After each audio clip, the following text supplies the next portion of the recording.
Hello, ഞങ്ങളിന്ന് try ചെയ്യാൻ പോകുന്നത് എഗ്ഗ് ഫ്രൈഡ് റൈസാണ്. അതിനായിട്ട് ക്യാരറ്റ്, ബീൻസ്, ക്യാപ്സിക്കം, ഒണിയൻ, പിന്നെ ക്യാബേജ് ഇത് ഇത്രയും നമ്മൾ അരിഞ്ഞ് വെച്ചിട്ടുണ്ട്. പിന്നെ നമ്മൾ സോക്ക് ചെയ്യാൻ വെച്ച അരി നമ്മൾ ഗ്യാസ് സ്റ്റൗവിൽ വെച്ച് ചൂടാക്കുകയാണ്.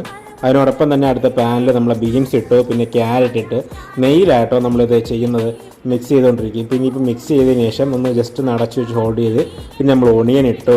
അതിനുശേഷം നമ്മൾ ക്യാപ്സിക്കം, ക്യാരറ്റ് എല്ലാം ഇട്ട് നമ്മൾ നല്ലപോലെ മിക്സ് ചെയ്യണം. ക്യാബേജും എല്ലാം ഇട്ട് നമ്മളിങ്ങനെ നല്ലപോലെ മിക്സ് ചെയ്ത് കുറച്ച് ഉപ്പ് ഇട്ടു. അതിനുശേഷം കുറച്ച് കുരുമുളക് ഇട്ടു. നല്ലപോലെ അത് വാടിയതിന് ശേഷം നമ്മൾ റൈസ് ഊറ്റിയെടുത്ത് ചീനിച്ചട്ടിയിൽ വെച്ചു.